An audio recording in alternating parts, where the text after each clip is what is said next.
नारायणाखिल गुरो भगवन्नमस्ते शिवाय नमः। शिवलिंगाय नमः।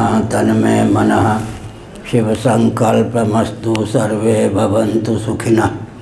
श्री राम जय राम जय जय राम। श्री राम जय राम जय जय राम। श्री राम जय राम जय जय राम। श्री राम जय राम जय जय राम। श्री राम जय राम जय जय राम। श्री राम जय राम जय जय राम। धर्म की जय हो, अधर्म का नाश हो, प्राणियों में सद्भावना हो, विश्व का कल्याण हो, गौ माता की जय हो, गोहत्या बंद हो, भारत अखंड हो। सर्वभूत हृदय धर्म सम्राट श्री स्वामी करपात्री जी महाराज की जय हो। श्री जगन्नाथ महाप्रभु की जय हो। श्री बलभद्र महाप्रभु की जय हो। भगवती सुभद्रा देवी की हर हर महादेव। गोविंद जय जय गोपाल जय जय। गोविंद जय जय गोपाल जय जय। राधा रमण हरे गोविंद जय जय। राधा रमण हरे गोविंद जय जय। श्री कृष्ण गोविंद हरे मुरारे। श्री कृष्ण गोविंद हरे मुरारे। हे नाथ नारायण वासुदेव। हे नाथ नारायण वासुदेव। गोविंद जय जय गोपाल जय जय। गोविंद जय जय गोपाल जय जय। राधा रमण हरे गोविंद जय जय। राधा रमण हरे गोविंद जय जय। गोविंद जय जय गोपाल जय जय। गोविंद जय जय गोपाल जय जय। राधा रमण हरे गोविंद जय जय। राधा रमण हरे गोविंद जय जय। गोविंद जय जय गोपाल जय जय। गोविंद जय जय गोपाल जय जय। राधा रमण हरे गोविंद जय जय। राधा रमण हरे गोविंद जय जय। श्री वृंदावन विहारी लाल की जय। वो क्या खराब है ना, इसमें 6 उसमें 7 7.5 से ज़्यादा होगा। किसको प्रमाण माना इसको? ठीक है बहुत अंतर है। नारायण नारायण नारायण नारायण।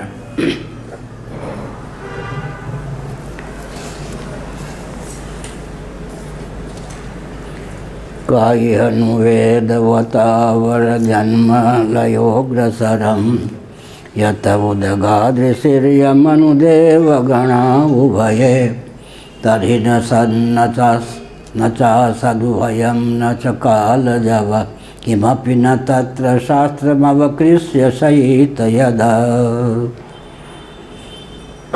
नारायण जनिमसता सतो मृत्युमुतात्मनि ये च भिदां विपणमृतं स्मरन्त्युपदिशन्ति त आरूपितैः त्रिगुणमयः पुमानितिभिदा यदबोधकृता त्वयि न ततः परत्र स भवेदवबोधरसे। नारायण।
दर्शन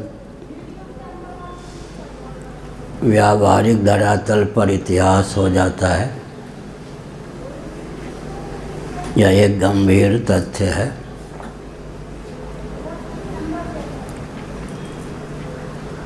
कुछ महानुभाव साहित्यिक धरातल पर रूपक इसे मान लेते हैं, परंतु वस्तुस्थिति यही है कि वेदादि शास्त्र सम्मत जो दर्शन है वही व्यावहारिक धरातल पर इतिहास होता है। इस तथ्य को जो नहीं समझते हैं, दर्शन शास्त्र में विधिवत जिनका प्रवेश नहीं है, वे प्राक ऐतिहासिक शब्द की कल्पना करते हैं और ऐतिह्य तथ्य को एक प्रकार से स्वीकार ही नहीं करते।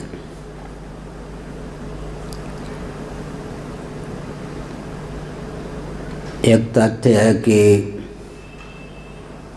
नेतृत्व दैवी संपन्न महापुरुष के हाथ में ही होता है, तभी सृष्टि का विधिवत संचालन होता है।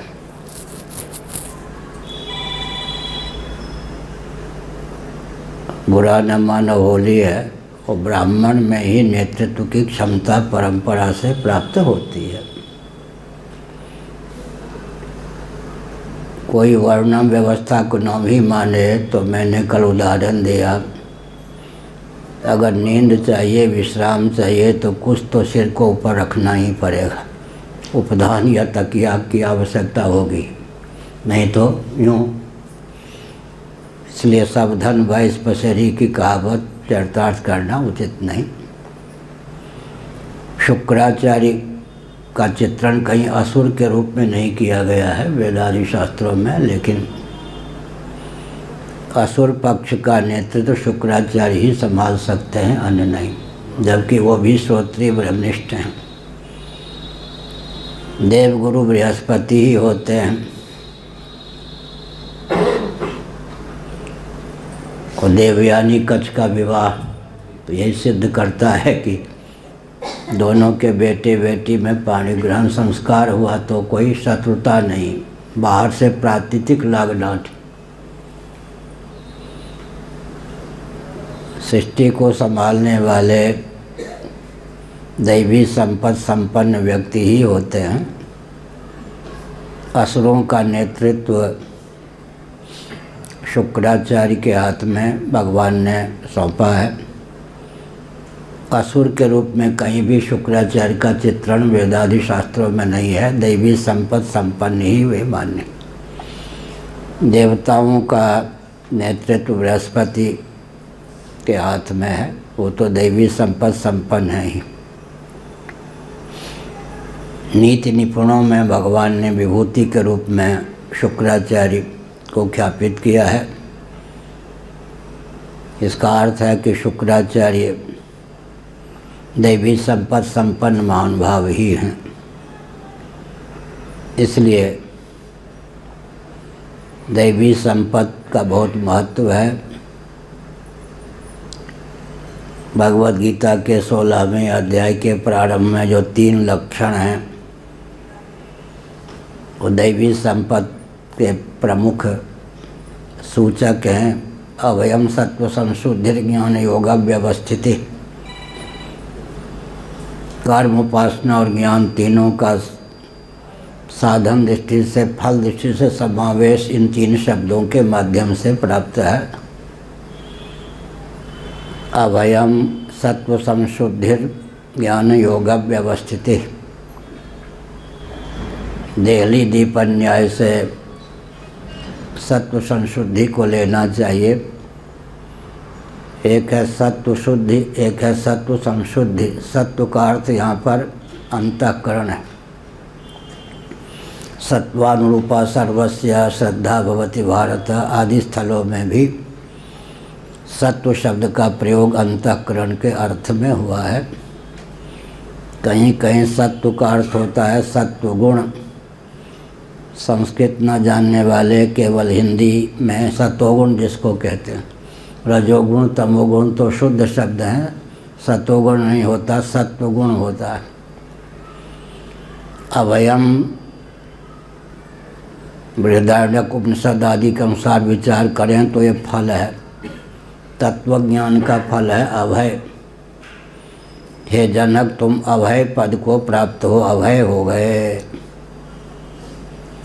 श्रीमद् भागवत के 11 स्कंद में भगवान श्री कृष्ण ने एक अनुपम तथ्य उद्भाषित किया। भेद भूमि में जो भक्ति है वो भी भयप्रदा ही है। एक आस्तिक भक्त जब ऊपर की ओर निहारता है तो सोचता है काल जास को दंड, कोई प्रमाद हुआ, कोई भूल हुई तो ईश्वर दंड दिए बिना नहीं रहेंगे। वहाँ चापलूसी की दाल नहीं गलती। नीचे भव की ओर निहारता है तो ये भव खा जाएगा। ऊपर की ओर भेद बुद्धि संपन्न भक्त निहारते हैं, आस्तिक हैं, लेकिन उनको भगवान से भय लगता है।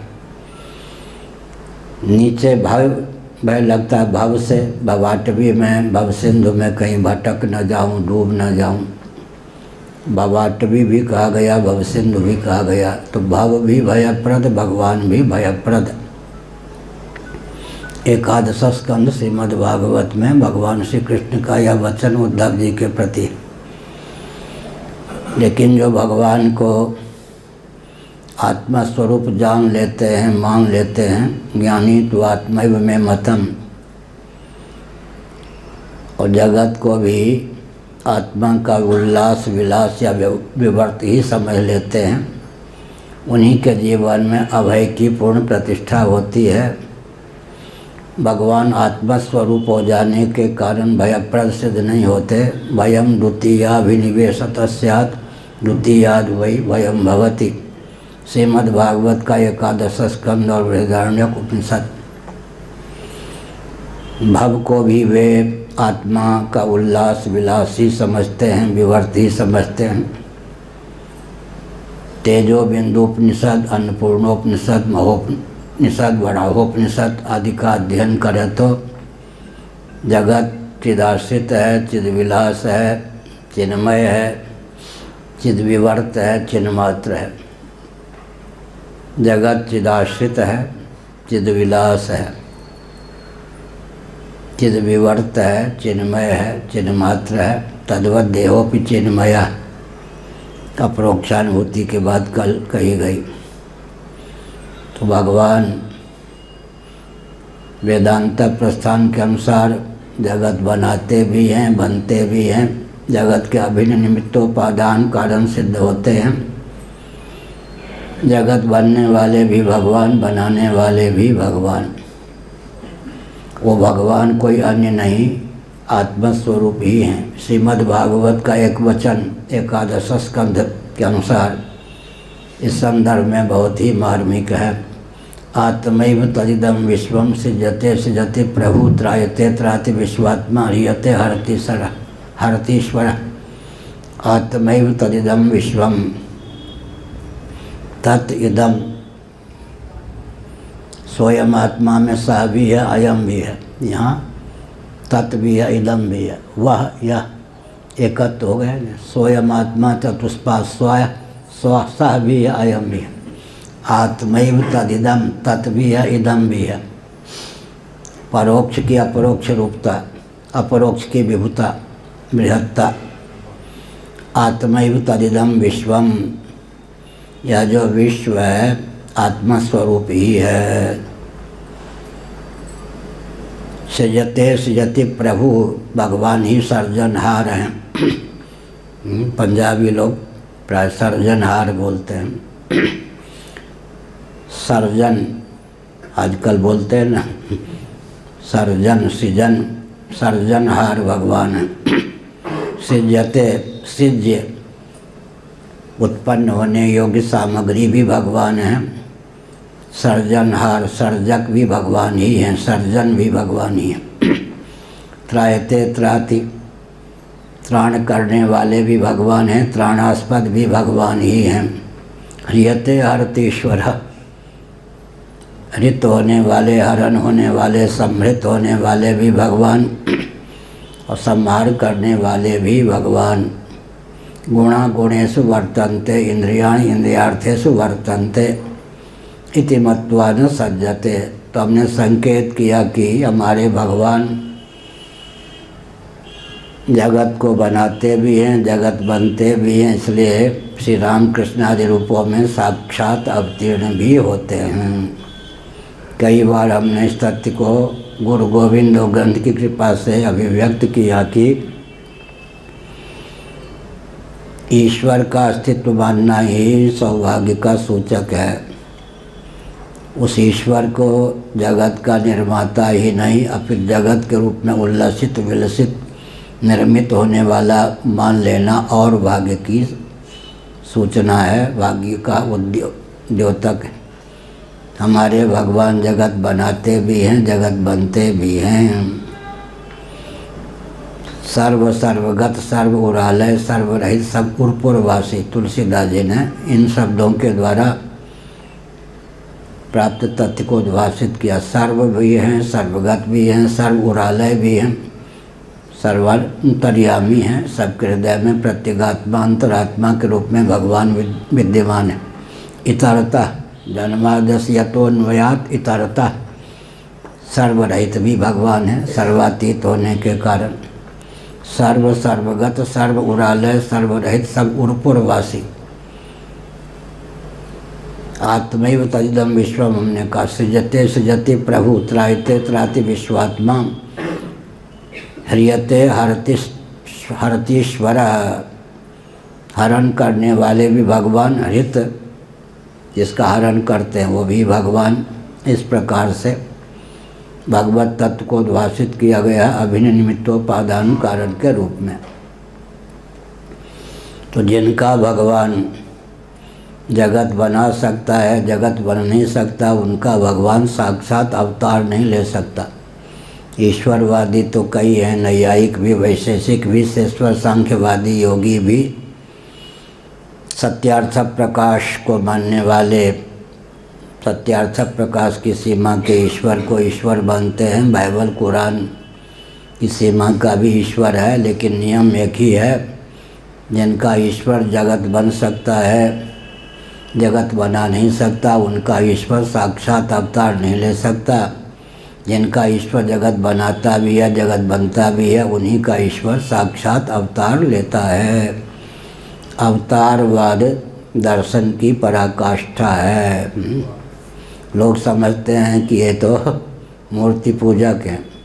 मूर्ति पूजक तो सर्वोत्कृष्ट दार्शनिक होते हैं। मूर्ति पूजा के मूल में भगवान का अवतार सन्निहित है, अवतार के मूल में दर्शन की पराकाष्ठा सन्निहित है। भगवान का अवतार होता है।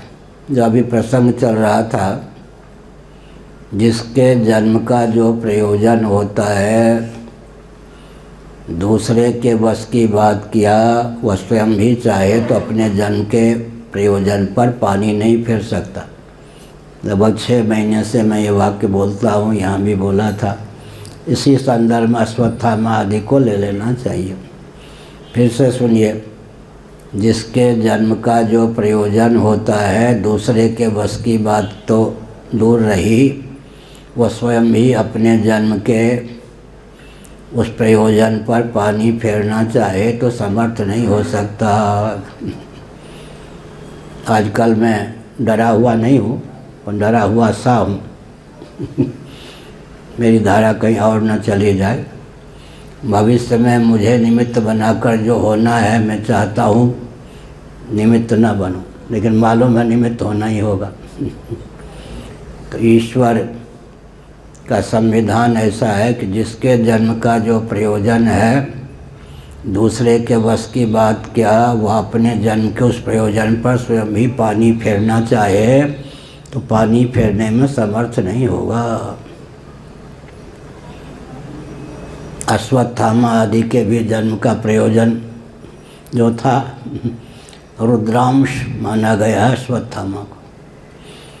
तो मूल विषय क्या था? दैवी संपद संपन्न व्यक्ति ही पक्ष विपक्ष के नेतृत्व को संभालते हैं। असुरों में नेतृत्व की क्षमता नहीं होती। अगर शुक्राचार्य असुरों का नेतृत्व न संभालें तो जब किसी कारण से शुक्राचार्य थोड़ा अपने आप को तिरस्कृत मानते हैं, उपेक्षित मानते हैं, छिप जाते हैं, तो असुरों को गाजर मूली की तरह देवता काट देते हैं। नेतृत्व विहीन असुर टिक नहीं सकते। तो ध्यान रखना चाहिए, असुरों के जीवन में अपने पक्ष के नेतृत्व की भी क्षमता नहीं होती। दैवी संपद संपन्न व्यक्ति ही आसुरी संपद संपन्न व्यक्तियों के भी नेता होते हैं, नियामक होते हैं। अब महाभारत और वाल्मीकि रामायण के बारे में हमने कल कहा, ब्रह्मा जी ने ब्रह्मलोक में सारा प्रक्रम प्रस्तुत करते हैं। पृथ्वी पर, मर्त्यलोक में, बृहद भारत में, भूमंडल पर कौन से देवता कौन से असुर ऐतिह्य धरातल पर कौन सा अभिनय करेंगे। यहाँ जन्म लेकर वो इतिहास बन जाता है। वहाँ अभिनय के नियामक कौन होते हैं? ब्रह्मा जी। भगवान का रुख पाकर भगवान को जन्म लेना होता है। असुर पक्ष के व्यक्ति, दैवी संपद संपन्न व्यक्ति क्या क्या भूमिका मर्त्यलोक में, बृहद भारत में प्रस्तुत करेंगे। आजकल मैं एक वाक्य बोलता हूँ कि ये दैवासुर अभिशाप नहीं, यह तो अनिवार्य तथ्य। दैवी संपद संपन्न जो व्यक्ति हैं उनके जीवन में सन्निहित दैवी संपदा तब तक व्यक्त नहीं हो सकती, उनकी दृष्टि में भी वो आ नहीं सकती। मैं कितने पानी में हूँ वो नहीं समझ सकते जब तक असुर ना हो, राक्षस ना हो। और असुरों की जो उग्रता होती है, उद्दंडता होती है, संहार करने वाली शक्ति जो उनमें प्रतिष्ठित होती है, दुर्जनता होती है, वो तब तक कारगर ना हो जब तक दैवी संपद संपन्न व्यक्ति ना हो। असुर देवताओं के, दैवी संपद संपन्न व्यक्तियों के उद्भावक सिद्ध होते हैं। और दैवी संपद संपन्न व्यक्ति हैं तो असुर होंगे ही। असुरों को जन्म देने वाले कौन हैं? साक्षात नहीं, लेकिन दैवी संपद संपन्न व्यक्तियों के जीवन में जो दैवी संपद होती है वो किसके ऊपर कारगर होगी? मैं कितने पानी में हूँ इसका ज्ञान कब तक होगा? गाली सुनने, अपमान प्राप्त करने पर भी, तिरस्कृत होने पर भी मन में क्षोभ न हो। मैं कितने पानी में हूँ इसका ज्ञान दैवी संपद संपन्न व्यक्ति को भी कब होगा? एक दूसरे के उद्भावक हैं। असुरों को मिटा कर रहूँगा कहने में अच्छा लगता, असुर मारी थापई सुरहि राम जन्म कर हेतु। असुर मारे जाते हैं लेकिन मरने के लिए जन्म लेते हैं तब तो मारे जाते हैं। थापई सुरहि, देवताओं को एक और बात है, डरिएगा मत। कालिका पुराण आदि के अनुसार दुनिया बड़ी विचित्र है। यहाँ किसी भी समस्या का समाधान स्वयं अपने आप में समस्या है। इसलिए जगत में तन दुपट्टा सोए रहेंगे निश्चिंत होकर, ऐसी कल्पना मत कीजिए। फिर से सुनिए, अत्यंत बुद्धिपूर्वक विवेकपूर्वक भी किसी समस्या का समाधान दीजिए, भविष्य में वो समस्या का समाधान ही समस्या न बन जाए तो हमको लाना दीजिएगा। क्या हिरण्यकशिपु एक समस्या, उसके दमन करने के लिए नृसिंह भगवान का प्राकट्य हुआ, भगवान विष्णु नृसिंह के रूप में प्रकट हुए। अब बंदर है ना उधर, अब बंदर से क्या उछल कूद मत कर, समाधि लगा कर है, वो मानेगा? जब बंदर उपद्रव करते हैं तो मैं बहुत मुस्कुराता हूँ। किसी जन्म में जब मैं बंदर था तब ऐसे करता था। क्या जब मच्छर काटते हैं तो मैं मुस्कुराता हूँ, जब मैं मच्छर के रूप में किसी जन्म में था तो मैं भी ऐसे उपद्रव करता था। क्या सबके प्रति अपनत हुआ या नहीं? बचने का प्रयास करना चाहिए, लेकिन सोचना चाहिए कभी मैं मच्छर भी था, कभी मैं बोला न मानो हंस भी था, कभी मैं उल्लू भी था, कभी मैं गधा भी था, कहीं मैं गीदड़ भी था, कभी मैं देवता भी था। इसका मतलब अनादिकाल से कौन सी ऐसी घाटी है जिसे पार करके इस शरीर की प्राप्ति न हुई हो। इसलिए हमने संकेत किया। क्या संकेत किया? जिसके जन्म का जो प्रयोजन होता है दूसरे के वश की बात क्या है, वह स्वयं ही अपने जन्म के उस प्रयोजन पर पानी फेरने का भरसक प्रयास करे तो भी वह सफल नहीं होता।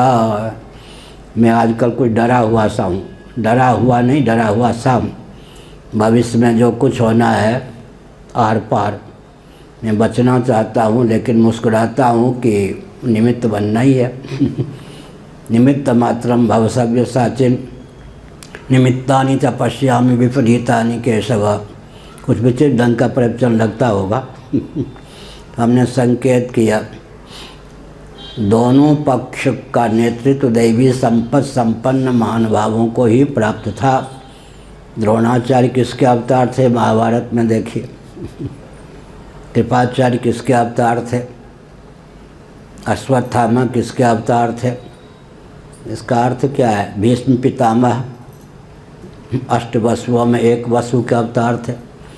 इसका अर्थ है कि उधर का नेतृत्व भी दैवी संपत्ति संपन्न मनुष्यों के हाथ में ही था। अश्वत्थामा और कौन?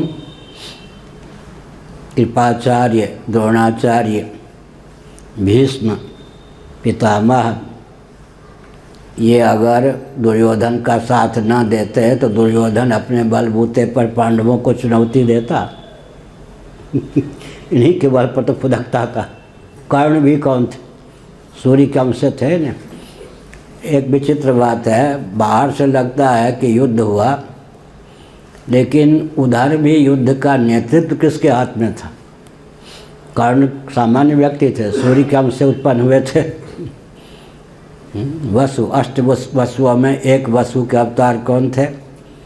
भीष्म जी थे। द्रोणाचार्य भी अवतार ही थे। कृपाचार्य भी रुद्रांश से ही उत्पन्न हुए। तो हमने कहा अश्वत्थामा कौन थे? तो थोड़ा विचार करके देखें। दैवी संपत्ति संपन्न व्यक्ति जो होते हैं वही आसुरी पक्ष का नेतृत्व संभालते हैं, उन्हीं के बल पर असुर भी फुदकते हैं। इसलिए यह नहीं मानना चाहिए कि असुर बलवान होते। और एक बात, ऋग्वेद में असुर शब्द का प्रयोग किया गया, प्रशंसा का द्योतक था यह शब्द। असुरिया नाम ते लोका अंधेन तमसावृता। वेद में कहीं निंदा का वाचक वही है असुर शब्द। और ऐसे वचन भी हैं ऋग्वेद में। भक्ति रसार्णव का मैं हिंदी में अनुवाद कर रहा हूँ, विवरण भी। वहाँ ऋग्वेद के कई ऐसे मंत्र हैं जो देवताओं के लिए असुर शब्द का प्रयोग हुआ है। असुर का अर्थ होता है बलिष्ठ, असुप्राण से उपलक्षित, दिव्य देहेंद्रिय प्राणांतकरण से संपन्न बलिष्ठ का नाम होता असुर। अब जो कोई व्यक्ति अपने बल का दुरुपयोग करता है, जब बलिष्ठ व्यक्ति अपने बल का दुरुपयोग करने लगे तो यह शब्द निंदावाचक बन गया। असुर शब्द जो है देवताओं के लिए भी प्रयुक्त हुआ है, लेकिन जब कोई व्यक्ति प्राप्त बल का दुरुपयोग करता है तब उसको निंदा के अर्थ में असुर कह देते हैं। असुर शब्द अपने आप में बलिष्ठता का द्योतक है। असुर शब्द बलिष्ठता का द्योतक है। इसको समझने के लिए श्रीमद् भागवत के 12वें स्कंध में भगवान सूर्य के रथ का वर्णन, रथ के रक्षक, पहिए इत्यादि के वाहक जो होते हैं, उसी आधार पर हमने पीठ परिषद आदित्य वाहिनी आनंद वाहिनी की रचना की थी।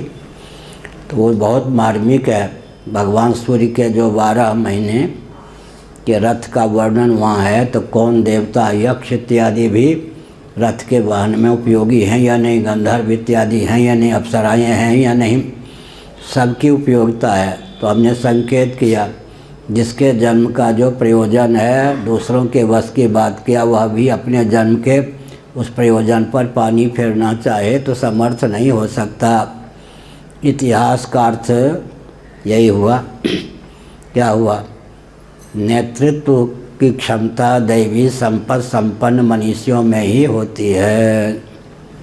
या दूसरी बात यह है कि जो दैवी प्रकृति के व्यक्ति होते हैं वही असुरों को उद्भावित करते हैं, क्योंकि दैवी संपत्ति संपन्न व्यक्तियों में जो दैवी संपत्ति की प्रतिष्ठा होती है वह किस पर कारगर होगी? असुरों पर ही कारगर होगी। गाली देने वाले रहेंगे, देह पर थूकने वाले रहेंगे, तब तो मालूम पड़ेगा कितनी सहिष्णुता है ना। तो असुर लोग जो हैं वो दैवी संपत्ति संपन्न व्यक्तियों के उद्भाषक होते हैं। दुष्टों की दुष्टता सज्जनों पर कारगर होती है, सज्जनों की सज्जनता को व्यक्त करने वाले दुर्जन होते हैं। इसलिए कभी ऐसा नहीं हो सकता कि दुर्जनों को मिटा दें, ऐसा नहीं हो सकता। कभी दुर्जन दुष्ट कितना भी प्रयास करें कि हम सज्जनों को नहीं रहने देंगे, ये भी नहीं हो सकता। बस ऊपर नीचे का दब जाते हैं। जैसे गुणोपसंहार न्याय का वर्णन है, गुण वैचित्र्यवाद है, सत्वगुण रजोगुण तमोगुण। गीता का 14वां अध्याय गुण विमर्दन न्याय। एक गुण रहेगा ऊपर, 2 गुण नष्ट नहीं होंगे, वो विद्यमान रहकर उपोद्बलक बन जाएंगे। सत्वगुण ऊपर रहेगा तो रजोगुण तमोगुण भी कहीं रहेगा, बीच में रहे या नीचे रहे। रजोगुण ऊपर रहेगा तो जैसे पात्र होता है उसमें फिर स्निग्ध पदार्थ, तेल, घृत, फिर बत्ती, फिर लौ। पात्र की भी आवश्यकता, उसमें स्निग्ध पदार्थ की भी आवश्यकता है, बत्ती की भी आवश्यकता, उसमें लौ की भी आवश्यकता है। तो हमने कहा कि सत्वगुण रजोगुण तमोगुण सब की उपयोगिता अपने स्थान पर, यह इतिहास का स्वरूप है। यहाँ पर महाप्रलय की बात है। महाप्रलय में यद्यपि हम भगवान से एकीभूत होकर ही शेष रहते हैं, जितने प्राणी हैं स्थावर जंगम सब के सब। स्वामी जी का स्वास्थ्य ठीक है? अच्छा। महाप्रलय में 31 नील 10 खरब 40 अरब वर्षों तक, कल मैंने कहा गीता के 8वें अध्याय के आधार पर गणित की दृष्टि से काल का मैंने अंकन किया। उसी तरह आजकल जो पृथ्वी है 1,97,29,49,122 वर्ष की इसकी आयु। 1,97,29,49,122 वर्षों की आयु इस पृथ्वी को है जिस पर हम लोग रहते हैं। और गीता के 8वें अध्याय के अनुसार 31 नील 10 खरब 40 अरब वर्ष मानवोचित गणना के अनुसार प्रलय की अवधि है और सृष्टि की अवधि है। अनादिकाल से अब तक अरबों बार महाप्रलय की दशा में हम लोग रह चुके। उस समय भगवान से एकीभूत होकर ही हम रहते हैं। जीव जगत और जगत की विभाजक रेखा उस समय विलुप्त सदृश होती है।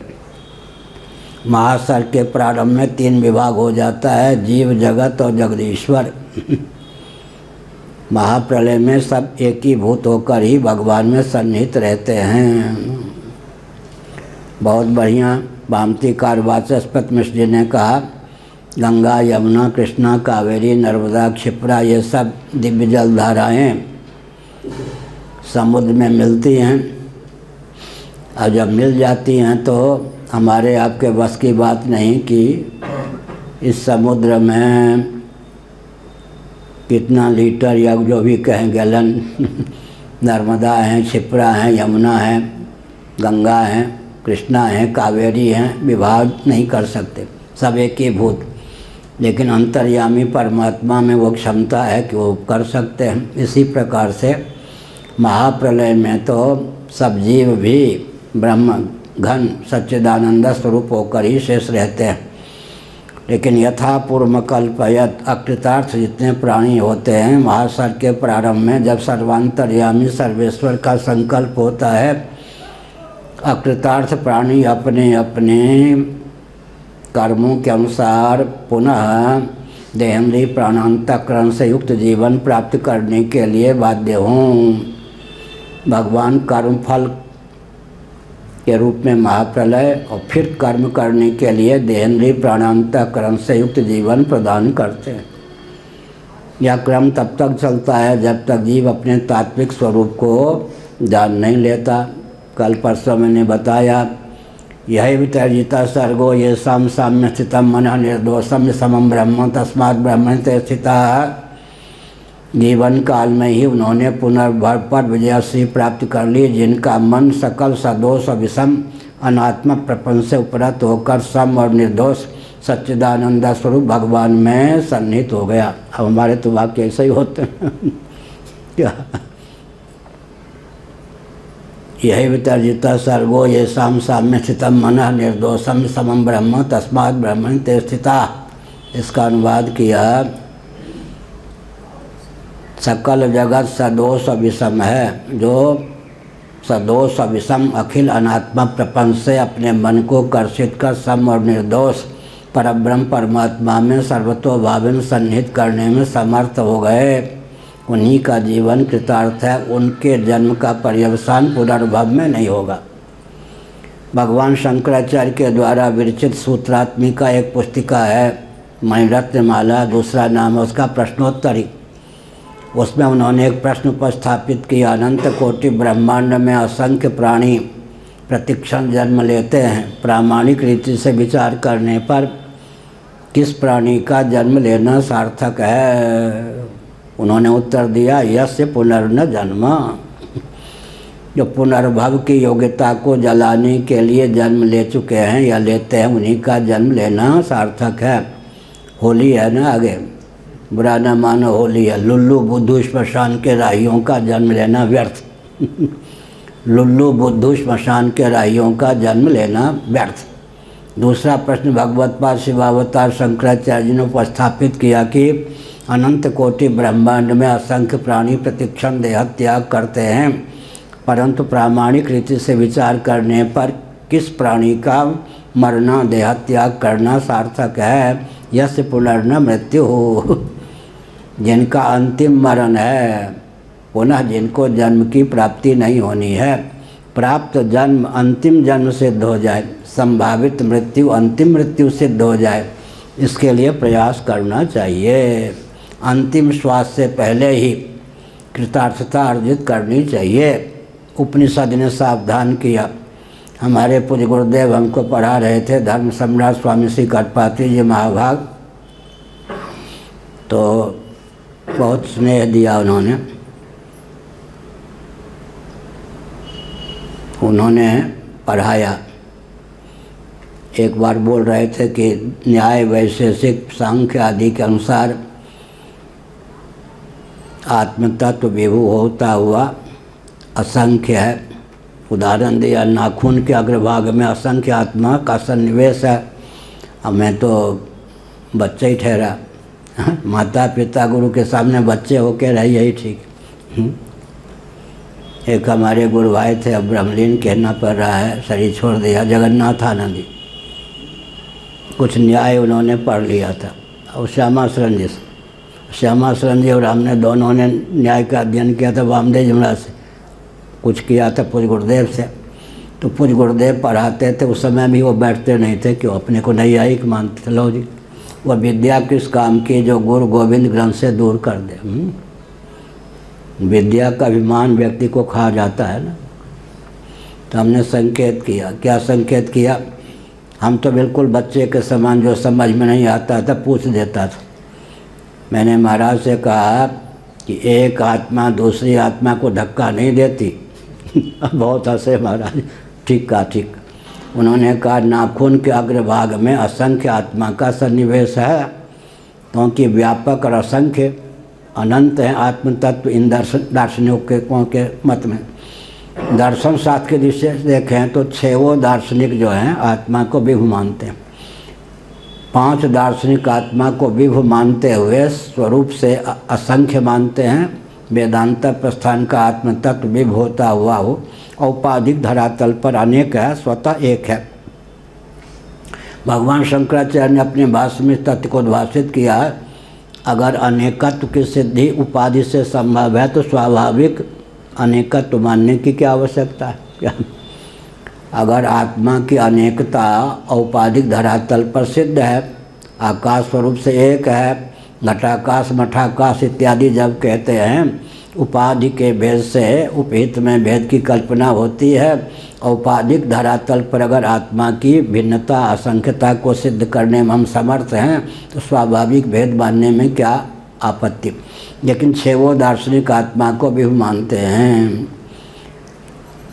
ये जो श्री वैष्णवाचार्य हैं, ये न्याय वैशेषिक सिद्धांत का आलंबन लेकर एक तथ्य उद्भाषित करते हैं। किसी भी वस्तु को नित्य सिद्ध करने के लिए वैशेषिक या न्याय प्रस्थान के अनुसार या तो उसे अणु परिमाण परिमित माने, या महत परिमाण परिमित विभुता की पराकाष्ठा माने, या अणुता की पराकाष्ठा।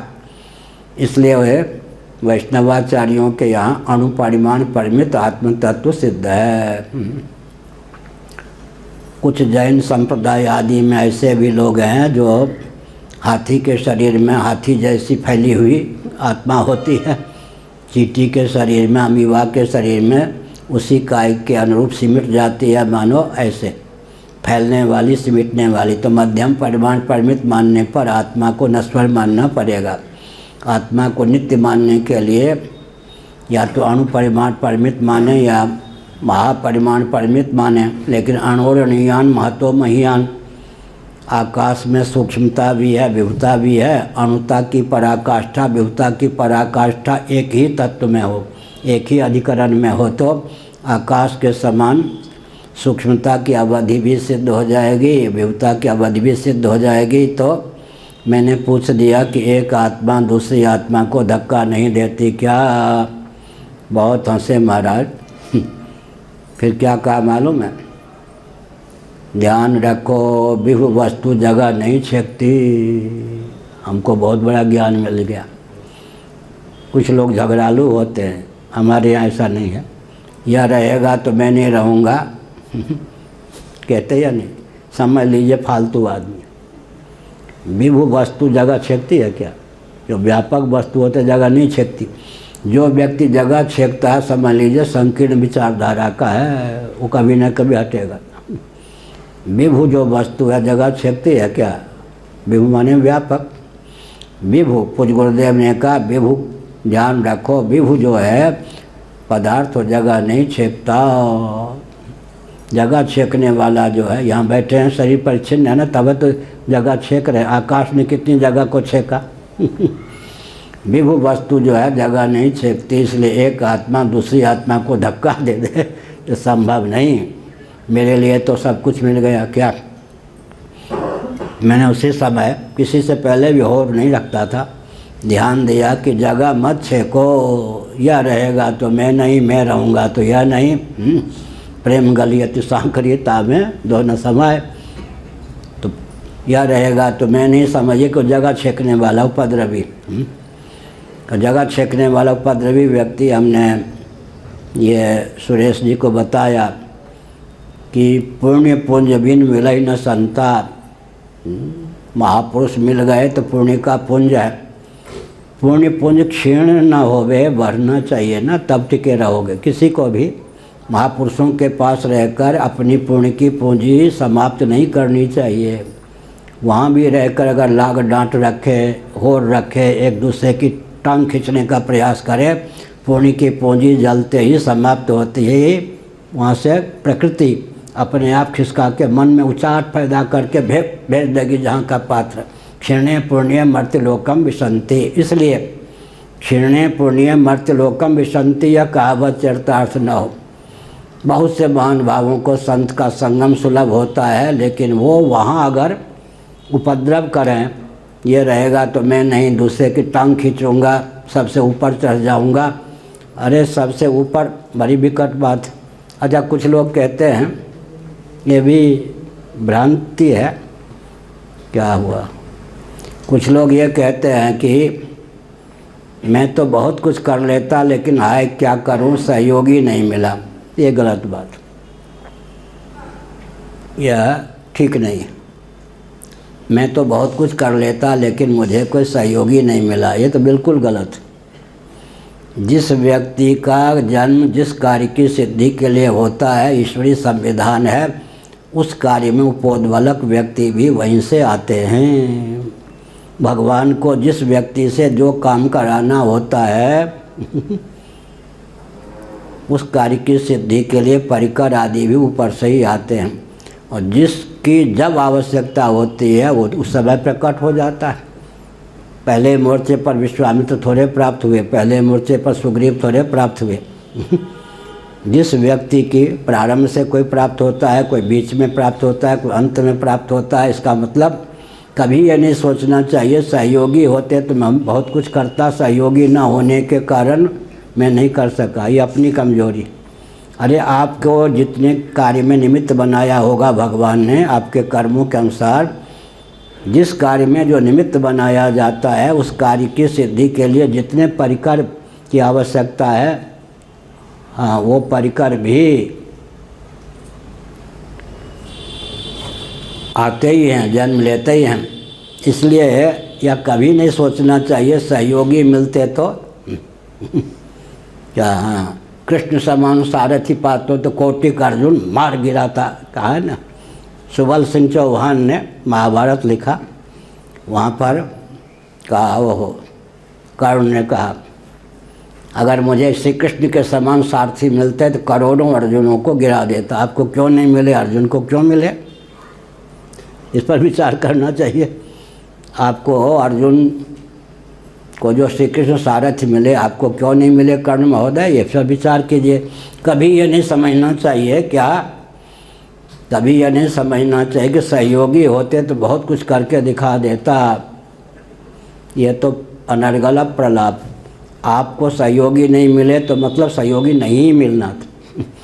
जिस व्यक्ति के द्वारा भगवान को जो काम कराना होता है, या जन्म लेकर अवतार लेकर स्वयं भगवान को जितना कार्य करना होता है, उतने परिकर, उतने सहयोगी आते ही हैं। इसलिए ये भी नहीं कह सकते कि बहुत कुछ कर देता लेकिन लोगों ने साथ नहीं दिया, या अपनी कमजोरी व्यक्त कर रही है लोगों की। इसलिए हमने संकेत किया, जिस कार्य में बार बार मैं इसको कह रहा हूँ लगभग 1-2 महीने से, जिस कार्य में आपको या मुझको भगवान ने निमित्त बना रखा है, या हमारे कर्मों के अनुसार जिन जिन कार्यों में हम निमित्त हैं, दूसरों के बस की तो बात क्या, अगर हम स्वयं भी चाहें अपने उस कार्य पर पानी फेरना तो संभव नहीं है। जिस व्यक्ति के जन्म का जो प्रयोजन है, दूसरों के तो बस की बात क्या, वो स्वयं भी चाहे तो अपने जन्म के उस प्रयोजन पर पानी नहीं फेर सकता। इसलिए भगवान ने कहा कदराओ मत, निमित्त मात्रम भव सव्य साचिन, तुम्हारे इस जन्म का प्रयोजन ही संभार है। क्या तुम अगर निमित्त नहीं होना चाहोगे तो, अर्जुन ने कहा निमित्तानि च पश्याम विपरीतानि केशव, भगवान ने कहा मत हो जा निमित्त, तेरे बस की बात है क्या। निमित्त मात्रम वो तो होना ही है, इस भयंकर युद्ध में तुम्हें निमित्त होना ही है। तो हमने संकेत किया कि जिस व्यक्ति की के जन्म का जो प्रयोजन होता है, दूसरे तो उस पर पानी क्या फेरने में समर्थ, वह स्वयं भी उस अपने जन्म के प्रयोजन पर पानी नहीं फेर सकता। और ये भी आज कहा गया कि दैवी संपत्ति संपन्न व्यक्ति ही नेतृत्व संभाल सकते हैं, असली संपत्ति संपन्न नहीं। इसके पीछे दार्शनिकता क्या है? कोई कह सकता है कि आपने आज के प्रवचन में 3-4 बार इस पंक्ति को, इस वाक्य को प्रस्तुत किया कि दैवी संपत्ति संपन्न जो मनीषी होते हैं उन्हीं के हाथ में नेतृत्व होता, असुरों का भी नेतृत्व। इसीलिए भगवान ने क्या किया, एक और शुक्राचार्य को खड़ा किया तो एक और बृहस्पति जी को, एक और बृहस्पति जी को तो एक और शुक्राचार्य को, क्योंकि सृष्टि का संचालन दैवी संपत्ति संपन्न मनुष्यों के हाथ में ही रहे। यह शाश्वत सिद्धांत है, ऐतिह्य तथ्य है।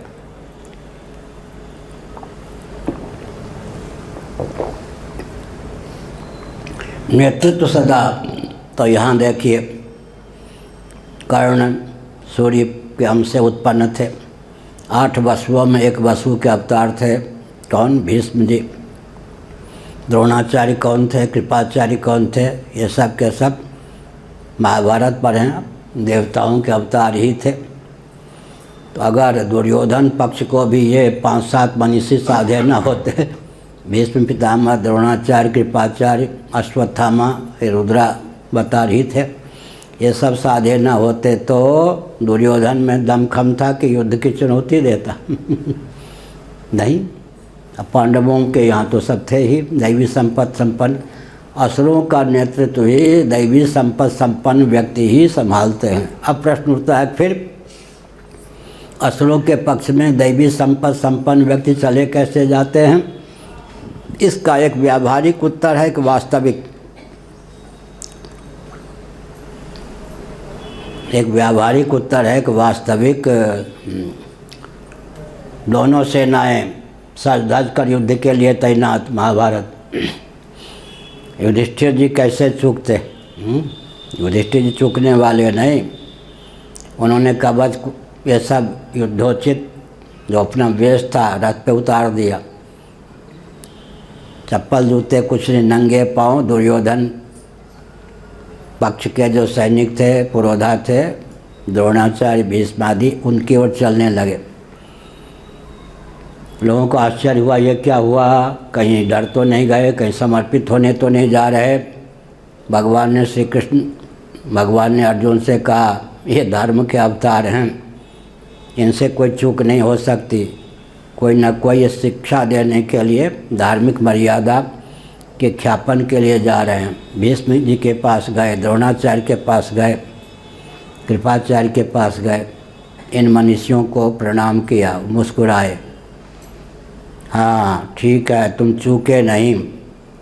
बिना अभिवादन किए, बिना प्रणाम किए, बिना आज्ञा लिए अगर तुम युद्ध करते तो शाप दे देता। तुम धर्मात्मा हो, जाओ विजयश्री प्राप्त करो। युद्ध तो करूँगा इनकी ओर से ही, लेकिन मैं वरदान देता हूँ, विजय तुम्हारी होगी। गांधारी का नाम ले रहे थे ना। बेटे का शोक तो होता ही है, पुत्र का शोक। गांधारी को प्रणाम करके ही युद्ध भूमि में दुर्योधन जाता था। पट्टी बांधे हुए थी, पति प्रज्ञा चक्षु थे, इसलिए पति दुनिया को नहीं निहारते तो मैं भी दुनिया को न निहारूं। गांधारी ने कभी नहीं कहा विजयी भक्त, बेटा यतो धर्म ततो जयः। हमेशा जब दुर्योधन जाता, मातृभक्त था, माँ को प्रणाम करता, लेकिन माँ क्या कहती, यतो धर्म ततो जयः। बेटा जहाँ धर्म है वहीं जय है। इसका मतलब आशीर्वाद तो यही है कि हारो। ये हुआ ना, यतो धर्म ततो जयः। मातृभक्त तो हो लेकिन धर्मनिष्ठ नहीं हो, ये भी धर्म का अवान्तर वेद है। मुझे प्रणाम करने आए हो, लेकिन ध्यान रखो, यतो धर्म ततो जयः। बाद में कुपित हुई, आँख खोल देती तो पांडवों को जला ही देती, लेकिन पुत्र शोक तो होता है, थोड़े से पट्टियों किया। युधिष्ठिर जी के नाखून पर उसकी दृष्टि पड़ गई, नाखून काले हो गए। और पूरे पट्टी उखाड़ देती तो भस्म ही कर देती, पातिव्रत्य का प्रभाव। हाँ, सावित्री ने पातिव्रत्य के प्रभाव से यमराज की गति को भी रोक दिया नहीं। सिद्धि लोग कहते हैं पतिव्रता में कम सिद्धि होती है क्या? केवल पातिव्रत्य के प्रभाव से यमराज की गति को रोक करके और अंत में क्या किया, अपने मरे हुए पति को उज्जीवित कर दिया, माने उनकी पूरी अष्टक से जीव कला को उनके शरीर में सन्निविष्ट कर दिया। स्वधर्म पालन से जो सिद्धियां मिलती हैं वो कम है क्या? अभी अष्टांग योग ले लीजिए, कुछ लोग कहते हैं कि आप सिद्धि के पक्षधर हैं क्या? पूछते नहीं, लेकिन पहले एक बार किसी ने पूछा था 35 साल 34 साल पहले आनंद वृंदावन में प्रवचन के बाद। सिद्धि का पक्षधर कौन नहीं है? सिद्धि का अर्थ है साधन से संभावित फलोपलब्धि, इसी का नाम सिद्धि है। भोजन करी त्रिपित लागी, भोजन फलावसानम जगत, भगवान शंकराचार्य ने भाष्य में लिखा, छांदोग्य श्रुति 7वां अध्याय, फलावसानम जगत, भोजन करने पर अभीष्ट भोजन मिल जाए तो 3 फलों की प्राप्ति एक कालावच्छेदन होती, पृथक पृथक नहीं। भक्ति विरक्ति भगवत प्रबोध की एक कालावच्छेदन प्राप्ति होती है, पृथक पृथक साधन नहीं करना पड़ता। यह प्रस्थान वेदांत का है, अलग अलग नहीं। जैसे अभीष्ट भोजन मिल जाए तो भूख की निवृत्ति, देहेंद्रिय प्राणांतकरण की परिपुष्टि और अंत में तृप्ति।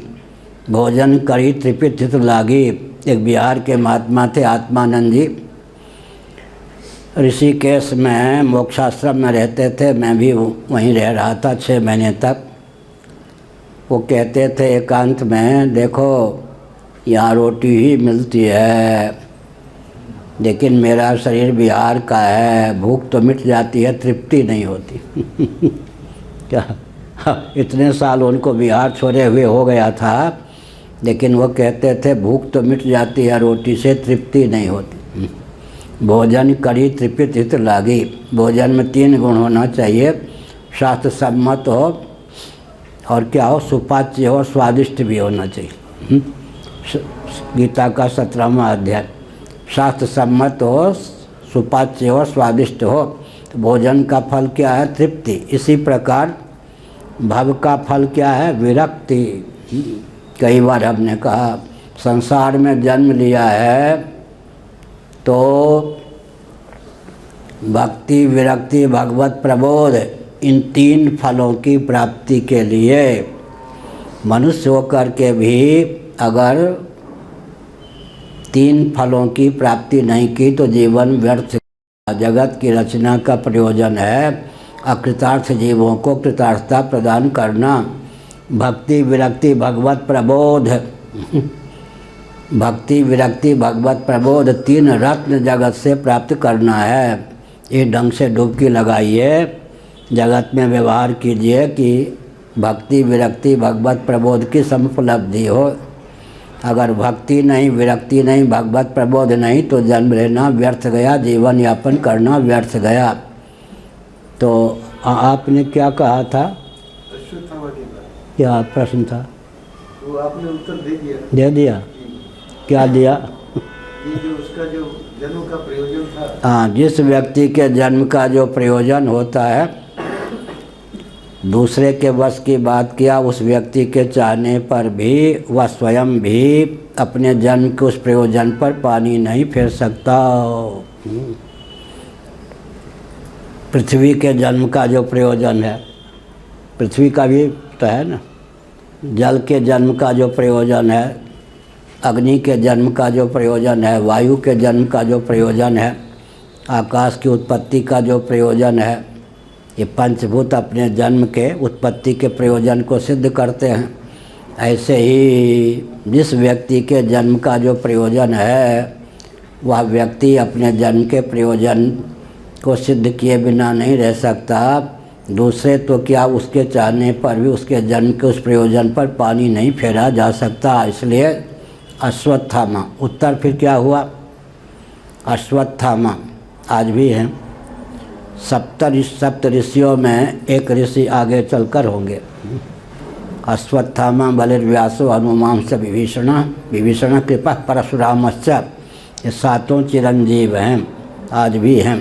अश्वत्थामा भी, मार्कंडेय 8वें चिरंजीव, अश्वत्थामा भी है, आज भी हैं। बलि भी हैं, व्यास भगवान वेदव्यास भी हैं, हनुमान जी भी हैं, विभीषण भी हैं। विभीषण हैं या नहीं? वो उस समय की लंका है या नहीं? एक दिन हमने यहाँ संकेत किया था।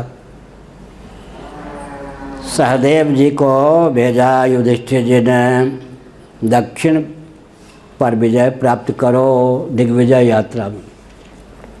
छात्र धर्म बहुत कठोर है। महाभारत और भागवत में बार बार आया है, क्षत्रियों का धर्म बहुत कठोर है। क्षत्रिय कठोर होते हैं और छात्र धर्म भी कठोर होता है, वो स्वभाव सिद्ध है। तब चले गए सहदेव दक्षिण दिशा में। वहाँ कौन थे? विभीषण। कहलवा भेजा कि या तो युद्ध करो या बिना युद्ध किए हार मान करके भेंट लेकर आओ। अब विभीषण के लिए बहुत संकट की स्थिति हो गई।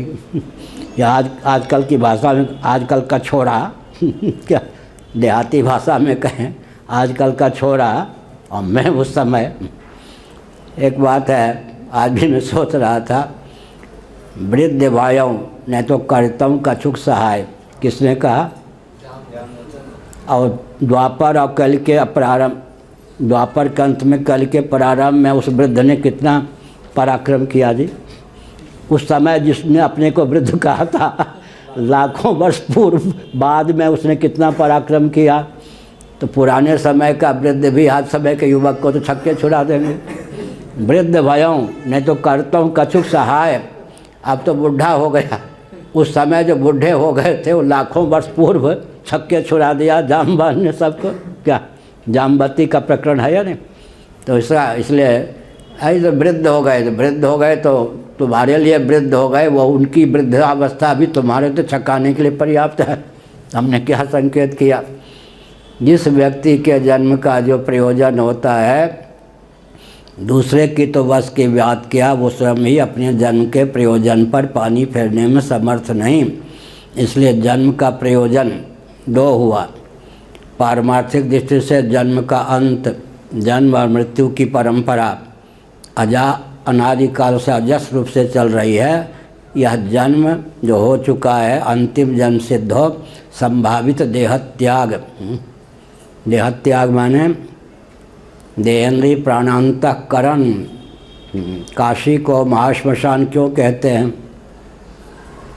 और जगह श्मशान है, काशी को महाश्मशान क्यों कहते हैं?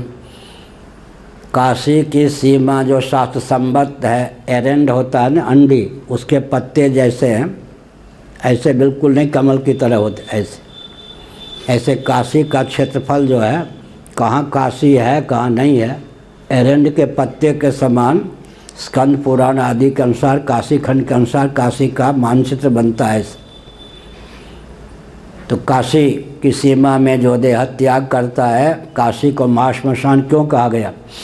अन्य जगह देह त्याग करने पर केवल स्थूल देह का परित्याग होता है, सूक्ष्म कारण शरीर सहित जीवात्म तत्व शेष रह जाता है, उत्क्रमण और पुनर्भव को प्राप्त होता है। काशी यही महिमा अवध की है। अवध तजे तनु नहीं संसारा उपलक्षण है। अयोध्या तो प्रथम धाम है। अयोध्या, मथुरा, माया, काशी, मथुरा भी है मंडल। तो काशी में जो देहत्याग करता है उसमें विवेचन है। अन्य किसी धाम में देहत्याग करने पर एक बार जन्म होता है, काशी में देहत्याग करने का सुयोग सत्ता है, तब उसका परम कल्याण होता है। अंतरंग रहस्य है। लेकिन काशी में जो देहत्याग करता है, काशी को महाश्मशान क्यों कहा गया? यहाँ तो केवल स्थूल शरीर ही जलाया जाएगा, या फिर भू समाधि दी जाएगी स्थूल शरीर की।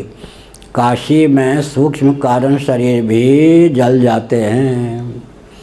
देहत्याग के बाद जो काशी में रहकर जीवन मुक्त नहीं होते, जीवन मुक्ति हेतु जिम काशी, जीवन मुक्ति में भी हेतु काशी है। काशी में रहकर देहत्याग कर दिया। ये जो कीट पतंग इत्यादि होते हैं ये तो भोग योनि में है, इनसे तो कोई पाप होता ही नहीं। मनुष्य ही बड़ा खतरनाक मनुष्य खतरनाक यह है कि धाम में रहकर भी पाप कर लेता है। कीट पतंग इत्यादि तो भोग योनि में है, वृक्षादि तो भोग योनि में है, लेकिन मनुष्य धाम में रहकर भी पाप कर लेता है। तो शरीर छोड़ने के बाद काशी में जिसने शरीर छोड़ा, अगर उसने काशी में रहकर पाप किया है तो एक यातना शरीर की प्राप्ति होती है। काशी के जो यमराज हैं वो कौन है? काल भैरव। वहाँ वो उस यमराज का प्रवेश नहीं है काशी की सीमा में। जैसे भेड़िए, जैसे बकरे को खूब खिला पिला कर भेड़िया के सामने लग जाए, भेड़िया एक घुरकी दे तो बकरे के खाए हुए सब पसीने पसीने हो जाते हैं। काल भैरव जी घुरकी देते हैं उस जीव को। यातना शरीर की प्राप्ति देहत्याग के बाद होती है। उसको जो काशी में रहने के बाद काशी में पाप करता है और काशी में देहत्याग का अवसर मिल गया तो वो यातना शरीर से यमराज वहाँ नहीं, काल भैरव घुरकी देते हैं। इतनी घुरकी देते हैं कि नरक के में रहकर 5000 वर्षों की यातना उसको 15 मिनट में मिल जाती है। और यातना से जब मुक्त हो जाता है तब उसको एक दिव्य शरीर की प्राप्ति होती है। तो भगवती पार्वती क्या करती हैं, उसके सिर को दिव्य शरीर यहाँ अपने गोद में ले लेती हैं, आंचल से उसको हवा करती हैं। अब भगवान शिव उसके दक्षिण कान में तारक ब्रह्म का, ब्रह्म माने शब्द ब्रह्म मंत्र, तारक ब्रह्म का उपदेश करते हैं दक्षिण कान में। उपनिषदों में तारक ब्रह्म, ब्रह्म माने शब्द ब्रह्म नाम, तारक ब्रह्म के रूप में या तो ओम या राम नाम का उल्लेख है। उपलक्षण मान लें कृष्ण शिव आदि, मुख्य रूप से तारक ब्रह्म के रूप में ओम या राम नाम का वर्णन है उपनिषदों में। दक्षिण कान में शिवजी उपदेश देते हैं। ध्यान से सुनिए 2-4 वाक्य। वो जो शिवजी उपदेश देते हैं, शक्तिपात इसको कहते हैं। आजकल पूरा तो नहीं, 2-4 वाक्यों में शक्तिपात पर भी लिख रहा हूँ। पूज्य गुरुदेव का जो ग्रंथ है उसकी व्याख्या के संदर्भ में एक प्रसंग आ गया। शक्तिपात, सिद्ध महात्मा जब शक्तिपात करते हैं, शक्तिपात का अर्थ है शिव जी जब स्वयं अपने मुखारविंद से तारक ब्रह्म का उपदेश करते हैं, तो शिव जैसे गुरु, समर्थ गुरु जब तारक ब्रह्म का उपदेश करते हैं भगवान नाम का, ओम या राम, वो नाम जो है अपने अर्थ को तत्काल उसके हृदय में प्रकट कर देता है, उससे वो मुक्त हो जाता है। यह हुआ। हमको भी दिल्ली में Divya college higher secondary school का विद्यार्थी था, लगभग 62 साल पहले की ये गाथा होगी। तो एक पंक्ति में भगवान सूर्य का उपदेश प्राप्त हुआ, लेकिन उपदेश को धारण करने के लिए मनन निधिध्यासन कुछ नहीं करना पड़ा। वो जो उन समर्थ गुरु हुए ना, उनके द्वारा उपदेश प्राप्त हुआ, उसने तत्काल निष्ठा का रूप धारण कर लिया। तो शिव जी जब स्वयं उपदेश करते हैं, उपदेश जो है तत्काल वो निष्ठा के रूप में परिणत हो जाता है। जब निष्ठा के रूप में परिणत हो जाता है तो जीव मुक्त हो जाता है। इसलिए काशी जीवन मुक्ति है तो जिम काशी। और अगर काशी में देहत्याग का अवसर मिल गया, सूरदास बाबा ने प्रकारांतर से काशी की महिमा का वर्णन किया। लयहों करवत काशी रहते थे इधर, काशी का महत्व सूरदास ने ख्यापित किया। लयहों करवत काशी, काशी का नहीं नाम लिया, काशी का नाम लिया मुख्य। हमने संकेत किया यह जो सृष्टि है ये न के न प्रकारेण भगवान तक पहुँचने के आह्वानक बने। तो सृष्टि की संरचना का प्रयोजन क्या है? बुद्धिन्द्रिय मन प्राणाम जनानाम असजत प्रभु मात्रार्थम च भवार्थम च आत्मने कल्पनाय च भोग अपवर्ग की सिद्धि, पुरुषार्थ चतुष्टय की सिद्धि। अंत में सृष्टि की संरचना का प्रयोजन धर्मस्य ह्यापवर्ग्यस्य श्रीमद् भागवत बहुत बढ़िया। प्रथम स्कंद अध्याय 2 8 से 11 तक श्लोक देखें। सारा जो कुछ अध्यात्म है इतने हमें प्राप्त हो जाएगा बीज रूप से। इसलिए कैवल्य मोक्ष, परम मोक्ष। तो सृष्टि की उत्पत्ति का वर्णन है, जीव जन्म मरण के अनादि अजस्र परंपरा का आत्यंतिक उच्छेद कर सके। श्रीमद् भागवत का भी यही तात्पर्य, कैवल्य का प्रयोजनम। और श्रीमद् भागवत का प्रारंभ और अंत एक ही वचन से हुआ है। अंतिम अध्याय जो अंतिम श्लोक है वो नवीन पाठ है श्रीमद् भागवत में। प्राचीन पाठ में सत्यम परम धीमहि अंतिम पाठ भी है, उससे पहले के श्लोक। तो भागवत का प्रारंभ भी सत्यम परम धीमहि से होता है। धीमहि आर्षभ प्रयोग है, अर्थ होता है ध्यायेम। परम सत्य जो परमात्मा तत्व है वह ध्येय है, उनका हम ध्यान करते हैं, ध्यायेम। अंतिम वचन भी श्रीमद् भागवत का यही है, सत्यम परम धीमहि, परम सत्य भगवत तत्व ध्यान करने योग्य। तो गीता भागवत का सारांश क्या हुआ? वेद्यम वास्तव वस्त्र वस्तु शिवदम तात्पर्योन्मूलनम और निगम कल्पतरोर्गलितम फलम। तीनों श्लोकों को मिला दें तो क्या अर्थ हुआ? भगवान ही ज्ञेय हैं, ध्येय हैं, यही ना। पान करने योग्य हैं। पिबत भागवतम रसमालयम मुहुरहो। ज्ञेय ध्येय पेय सब भगवान ही हैं। पेय माने निरावरण कर्ण कुर्णों से भगवत रस का श्रवण करें, ज्ञान प्राप्त करें तो भगवान का, ध्यान करें तो भगवान का, पान करें तो रसस्वादन करें तो निरावरण कर्ण कुर्णों से भगवत तत्व को सुनें। भगवदर्थ ही उठाया था कि व्यवहार के लिए नहीं है, परमार्थ की सिद्धि के लिए है। सनातन धर्म में कोई भी व्यवहार के लिए है ही नहीं। कैसे जी? स्नान करते हैं हम क्यों? भगवान को स्नान कराने की पात्रता अर्जित करने के लिए। भगवान को भोग लगे इसलिए भोजन बनता है। भगवान को भोग लगाकर भोजन करते हैं। भगवान को शयन करा करके शयन करते हैं। एक भी चेष्टा सनातन धर्म में पृथक है क्या? तदर्थे खिल चेष्टितम। अगर हम वेदादि शास्त्र सम्मत जीवन यापन करते हैं, कोई ऐसी चेष्टा नहीं जिस चेष्टा का उपयोग और विनियोग भगवत प्राप्ति में साक्षात या परंपरा से ना हो। हरि अनंत, हरि कथा अनंता। कल से ना श्री आनंद वृंदावन पूज्य स्वामी अखंडानंद सरस्वती जी महाभाग का जो आश्रम है दिव्य, वहाँ प्रातःकाल होंगे 9 बजे, 9:30 बजे, 9:30 से 10:30 तक। तो कितने दिन? 7 दिन, 7 दिनों तक हम प्रातःकाल 9:30 से 10:30 तक। इन लोगों की उदारता है, समय तो पहले से होता है, हमको कोई कठिनाई न पड़े इसलिए 9:30 से 10:30 तक प्रवचन का क्रम हमारे आने पर निर्धारित होता है। और हमारा बहुत अपनत्व उस स्थान के प्रति। उरियाबाजी के यहाँ भी रहे हम, लेकिन हमारे अपनत्व से लाभ उठाने वाला कोई वहाँ नहीं रहा, तो वहाँ हम वर्षों से गए भी नहीं। अब शायद जाने का प्रश्न भी नहीं, ऐसा हो गया वानर। हमने एक संकेत किया, उरियाबाजी के हम रहे, लेकिन संभवतः कई वर्षों से 20-25 वर्षों से वहाँ हम गए भी नहीं, जाने का शायद प्रश्न भी नहीं उठता। लेकिन उस स्थान के प्रति हमारी बहुत भावना है। और श्री गोविंदानंद जी, सच्चिदानंद जी, ये सब ऐसे महान भाव हैं जो इस बात को जानते हैं। तो मैं केवल पुरी में भी प्रातः किसी को समय नहीं देता। मेरे पढ़ने लिखने का समय है, सुबह 6 बजे से 10 बजे तक मैं ग्रंथ लिखता हूँ। ग्रंथ लिखना भी पढ़ना ही है क्या? वैदिक मैथमेटिक्स के 25 पृष्ठों की व्याख्या 1456 पृष्ठों में हमारे कंप्यूटर में है, बाहर आ गया है शायद सबके। पुरी में जाके वो ग्रंथ गणित का प्राप्त पूर्ण हो जाएगा। पुरी में जाने पर ही ठीक से प्रेस वाले काम कर सकेंगे। तो हमने संकेत किया, लेकिन केवल आनंद वृंदावन के प्रति हमारी ऐसी भावना है।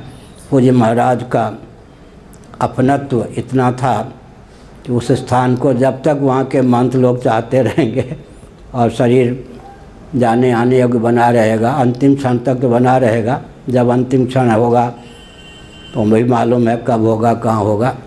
लेकिन हमने कहा कि उस स्थान के प्रति हमारा अपनत्व है, और जब तक वहाँ के महंत लोग उस अपनत्व को समझेंगे तब तक जाना, वृंदावन में आना होगा तो वहाँ जाना अवश्य होगा। हर हर महादेव।